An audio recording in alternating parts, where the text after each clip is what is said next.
Hello friends, आप देख रहे हैं ब्रॉड एनालाइजर चैनल और आज हम आपको बताने वाले हैं क्लास 11th का चैप्टर 3 यानी motion in a straight line, जिसे हम काइनेमैटिक्स भी कहते हैं। तो काइनेमैटिक्स क्या होती है? काइनेमैटिक एक ऐसी ब्रांच है मैकेनिक्स की जो मोशन ऑफ ऑब्जेक्ट से डील करती है, जो कॉज ऑफ मोशन पे ध्यान नहीं देती, सिर्फ मोशन ऑफ ऑब्जेक्ट से ही डील करती है। तो ये काइनेमैटिक्स दो ग्रीक वर्ड से मिले हुए हैं, काइनेमा एंड मोशन। काइनेमा मतलब मोशन। तो इसमें एक आता है पॉइंट मास। तो दोस्तों, ये पॉइंट मास क्या होता है? ये जो इतना डिस्क्रिप्शन दिया है ये आपके नोट्स बनाने के लिए है। मैं आपको सिंपल भाषा में समझा दूं कि पॉइंट मास एक आइडियलाइज्ड मास होता है जो जिसका कोई भी इंटरनल शेप और साइज नहीं होता। मैथमेटिकली ये 0 डायमेंशन का होता है और ऐसा कोई पॉइंट एग्जिस्ट नहीं करता। और हम इसको इसलिए लेते हैं कि अगर कभी कभी कोई बहुत लार्ज ऑब्जेक्ट आ जाए जिसका बहुत ही ज्यादा मास हो तो हम उसको डिफाइन कर सकें। तो आपके नोट्स के लिए था, आप पाउस करके जरूर से लिख लिए होंगे। और अब हम चलते हैं concept of rest and motion. ये तो आपको बनता ही होगा। रेस्ट मतलब कि टाइम के हिसाब से ऑब्जेक्ट की पोजीशन अगर चेंज नहीं हो रही है तो वो है रेस्ट। अगर टाइम के हिसाब से ऑब्जेक्ट की पोजीशन भी चेंज हो रही है तो वो है मोशन। और ये तो आपको पता ही है, रेस्ट और मोशन रिलेटिव टर्म्स है। आइए हम आपको बताते हैं। जैसे कि हमने आपको एक फिगर में दिखाया है कि अगर कोई भी आपका दोस्त बस में सफर कर रहा है और आप बस के बाहर से उस दोस्त को देख रहे हैं तो आपके रेफरेंस से, आपके हिसाब से आपका दोस्त मोशन में है। लेकिन अगर आपके दोस्त के बगल में एक आंटी बैठी है, उन आंटी के हिसाब से आपकी दोस्त रेस्ट में है। तो आपको रिलेट कर पा रहे होंगे जो मैं आपको बता रहा हूं। बाकी ये तो आपके नोट्स के लिए था, आप इसको पॉज करके लिख लीजिएगा। तो आगे बढ़ते हैं दोस्तों। अब फ्रेम ऑफ रेफरेंस क्या होता है? तो फ्रेम ऑफ रेफरेंस, अगर हम एक कोऑर्डिनेट सिस्टम को इमेजिन करें और ऑब्जेक्ट की पोजीशन को इमेजिन करें और इन दोनों को रिलेटिव बना दे तो ऐसे कोऑर्डिनेट सिस्टम को फ्रेम ऑफ रेफरेंस कहते हैं। तो बाकी सब आपके नोट्स के लिए हैं, आप इससे पढ़ के भी और क्लियर हो सकते हैं। तो इसके लिए हम लोगों ने आपको ग्राफ भी दिया है। तो जैसे कि एक्स, वाई और जेड, ये एक पोजीशन ऑब्जेक्ट है जो एक्स, वाई और जेड के अलोंग एक्सिस पे है, कैसे चल रही है। तो आप ये समझ ही गए होंगे। अब चलते हैं टाइप्स ऑफ मोशन में। तो हमारे हर डेली लाइफ में मोशन के तो हम तीनों टाइप्स यूज ही कर लेते हैं। जैसे कि लीनियर मोशन। लीनियर मोशन वो मोशन होता है जो एक स्ट्रेट लाइन में ट्रेवल करता है। इसके एग्जांपल है कि जो एथलीट है वो एक स्ट्रेट ट्रैक में रन करते हैं, जो पार्टिकल है वो डाउनवर्ड फॉल होता है एकदम वर्टिकल अर्थ में। और हम लोग सर्कुलर मोशन पे अब आते हैं। सर्कुलर मोशन वो होता है जो एक पॉइंट से सर्कुलर पाथ में ऑब्जेक्ट को ट्रांसफर्स करे। ये तो आप जानते ही होंगे जहां तक है। जैसे कि एग्जांपल हो गया whirling motion of stone attach to a string, इसी का हम लोगों ने आपको दिया भी है एक फिगर। और motion of satellite around the earth, जैसे कि मून भी एक नेचुरल सैटेलाइट है और आर्टिफिशियल सैटेलाइट भी जो होते हैं वो भी हमारे अर्थ का चक्कर लगाते हैं। तो वो एक पॉइंट के रेफरेंस में लगाते हैं। ये बात बहुत ध्यान देने की है, पॉइंट, क्योंकि इसी का एक दूसरा भी मोशन होता है रोटेटरी मोशन। उसमें ये पॉइंट नहीं होता है, उसमें सिर्फ सर्कुलर पाथ होता है जिसमें ऑब्जेक्ट ट्रांसफर करता है। तो ये बात ध्यान रखने की है। तो इसी का एक एग्जांपल देते हैं। जैसे कि ये बच्चा है, इसने अपने हाथ में ये एक पॉइंट रखा है, ये पॉइंट, ठीक। इस पॉइंट से वो बॉल को रोटेट करा रहा है। तो ये इसे हम बोलेंगे सर्कुलेटरी मोशन, क्योंकि पॉइंट से कॉज हो रहा है। तो आपको ये पता चल गया होगा। ऐसे ये अर्थ, इस पॉइंट से ये अर्थ ना अपने तरफ फोर्स लगा रही है। इस हिसाब से इस पॉइंट की वजह से ही अर्थ एक पॉइंट बन चुका है और इस पॉइंट के वजह से ही ये मोशन कॉज हो रहा है। अब आते हैं रोटेटरी मोशन में। जैसे मैंने आपको बताया, ये एक रोटेटरी एक्सिस में होता है जो सर्कुलर होता है। तो यही रोटेशन को कॉज करता है। ठीक है फ्रेंड्स, आप समझ गए होंगे। और अब आते हैं हम इसके एग्जांपल में, जैसे कि rotation of disc through its centre, spinning of earth. हाँ, अर्थ अपने ही एक्सिस में रोटेट करती है। ये उसका एग्जांपल हो गया है। ये किसी सेंटर पॉइंट की वजह से नहीं है, ये अपने उसकी एक्सिस की वजह से है। इसमें पॉइंट का कोई रोल नहीं है, इसीलिए ये रोटेशन है। ये फर्स्ट वाले का हम आपको फिगर ही दिखा देते हैं। ये इसमें अगर आप घुमाएंगे इसको, यहां से इसको रोटेट करेंगे, तो जो इसमें रोटेशन कॉज हो रहा है ये एक एक्सिस पे हो रहा है। इस डिस्क में एक एक्सिस हो रहा है, सेंटर पॉइंट से रोटेशन कॉज नहीं हो रहा है, इसीलिए हम इसे रोटेटरी मोशन कहेंगे। और ये रहा अर्थ का एग्जांपल, आप समझ ही गए होंगे कि ये अपने ही एक एक्सिस पे हो रही है, किसी पॉइंट से नहीं, एक एक्सिस पे। तो ये भी आप समझ गए होंगे। वाइब्रेटरी मोशन क्या होता है?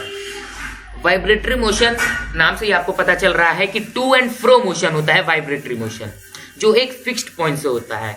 और अगर इसकी फ्रीक्वेंसी को थोड़ा कम कर दिया जाए तो ये ऑसिलेटरी मोशन कहा जाता है। और इसके कुछ एग्जांपल्स है, vibration of guitars, movement of swing. Swing मतलब झूला जिसमें आप झूलते हैं, ये ऑसिलेटरी का हो गया स्विंग का। और vibration of string of on a guitar, ये वाइब्रेटरी मोशन का हो गया। हाँ, ऑसिलेटरी मोशन और वाइब्रेटरी मोशन ये दोनों सेम टर्म्स कुछ हद तक है, ज्यादा सेम नहीं है, तो इनमें भी डिफरेंस है।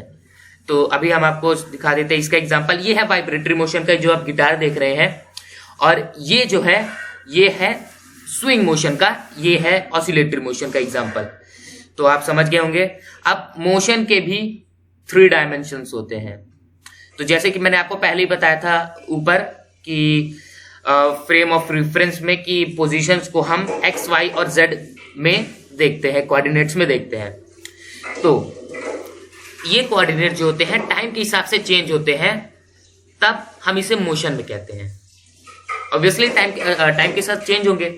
अगर कोई ऑब्जेक्ट, मोशन कहते हैं पहले किसे है कि टाइम के हिसाब से अगर डिस्टेंस चेंज हो रही है, डिस्टेंस और पोजीशन यहाँ पे एक ही टर्म्स है, अगर पोजीशन चेंज हो रही है किसी ऑब्जेक्ट की तो वो मोशन है।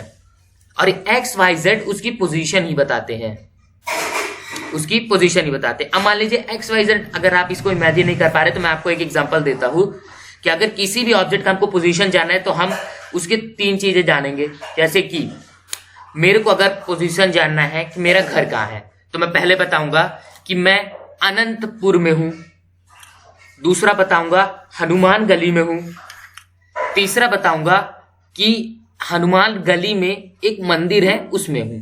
तो इन 3 पॉइंट से मेरी पोजीशन एकदम क्रिस्टल क्लियर हो गई। अगर मैं एक पॉइंट भी बताता और बाकी के 2 पॉइंट ना बताता तो मेरी डायमेंशन क्लियर नहीं होती, डायमेंशन क्लियर नहीं होती। तो इसीलिए एक्स वाई जेड हम 3 कोऑर्डिनेट्स रखते हैं। लेकिन हम कुछ केसेस ऐसे हैं जिसमें हम 1 पॉइंट से ही अपनी पोजीशन क्लियर कर सकते हैं, 2 पॉइंट से ही अपनी पोजीशन क्लियर कर सकते हैं और 3 पॉइंट से भी अपनी पोजीशन क्लियर कर सकते हैं।